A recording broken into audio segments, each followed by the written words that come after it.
त्रिपुरा में विधानसभा का चुनाव जो 16 फरवरी को होने वाला है, ये कोई साधारण चुनाव नहीं है। ये चुनाव त्रिपुरा में जनतंत्र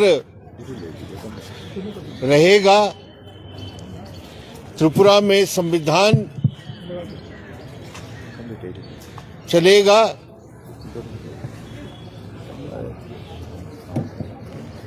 और हमारे देश में जो संसदीय जनवादी प्रणाली है, उसका भविष्य भी त्रिपुरा में तय किया जाएगा। क्योंकि पिछले विधानसभा चुनाव के बाद अप्रैल 2018 के बाद जितने भी चुनाव त्रिपुरा में हुए हैं, लोकसभा का चुनाव हुआ था 2019 में, त्रिपुरा से सिर्फ 2 लोकसभा के सीट है। उस चुनाव में पूरी तरह धांधली हुई थी। बड़े पैमाने पर लोगों को रोका गया वोट डालने से और विपक्ष पर भारी हमला था। उसके बाद वहां के जो आदिवासी इलाके हैं, वहां उनका जो स्वायत्तता परिषद है, उसके लिए चुनाव हुआ था 2019 में। उस चुनाव में भी बहुत भारी धांधली हुई और उसके बाद 3 विधानसभा के उपचुनाव हुए हैं।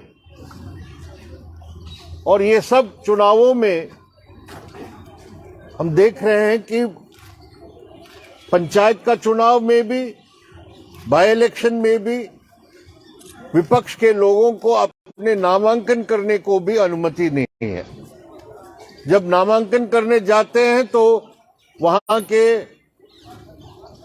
ब्लॉक ऑफिस दफ्तर के सामने ही गुंडे खड़े हैं और जो उम्मीदवार जाते हैं नामांकन करने के लिए, उनको रोका जाता है, उनको पीटा जाता है और भगाया जाता है।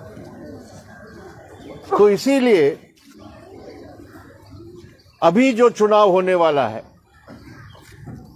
जिसके लिए अभी अभियान चल रहा है, चुनाव अभियान, हमने अपने अनुभव से देखा है। पिछले 4.5 वर्षों में हमारी पार्टी, जो अभी मुख्य विपक्षी पार्टी है, और वाम मोर्चे की जो पार्टियां हैं, उन सब के दफ्तरों पर हमला करके कब्जा किया गया है। 700 से ऊपर वाम मोर्चे के पार्टी दफ्तरों पर अभी हमले हुए हैं, कब्जा किया गया है या आगजनी हुई है। और बहुत से इलाके में त्रिपुरा में कोई भी विपक्षी पार्टी खुल के काम नहीं कर सकती है। उनके पार्टी कार्यकर्ताओं पर और उनके परिवारों पर हमला होता है अगर वो खुल के राजनीतिक काम करते हैं तो। हमारे पार्टी के जो विपक्ष के नेता है विधानसभा में, जो भूतपूर्व मुख्यमंत्री रहे हैं, कॉमरेड माणिक सरकार, वो उनके अपने क्षेत्र में जाके कोई कार्रवाई या काम कर नहीं सकते हैं। विपक्ष के नेता हैं। 8 सितंबर को वो अपने क्षेत्र में गए, किसके लिए? एक मास डेपुटेशन, बीडीओ दफ्तर में अपने मांग पत्र देने के लिए वो वहां गए, तो उन पर हमला हुआ। हमारे लोग उस हमले का मुकाबला किया और मास डेपुटेशन कर पाए। इसके लिए बदले में बीजेपी और आरएसएस के गुंडों ने पूरे प्रदेश में सब दफ्तरों पर हमला किया और अगरतला शहर में हमारे पार्टी के राज्य दफ्तर पर भी हमला किया।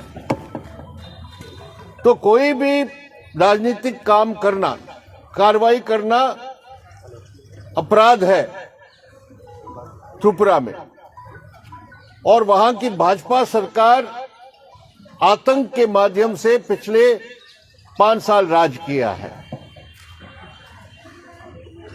हमारी पार्टी और वाम मोर्चे की सरकार वहां रही थी उसके पहले 25 साल, और हर चुनाव में करीब 90% लोग चुनाव में भाग लेते हैं और वोट डालते हैं। ये पूरे देश में रिकॉर्ड है। लेकिन आज जो भारतीय जनता पार्टी के समर्थक नहीं है, जो आम लोग हैं, उनको 16 फरवरी को पोलिंग बूथ में जाके वोट डालने का अधिकार रहेगा, मौका रहेगा, ये अभी भी हमारे कोई गारंटी नहीं है।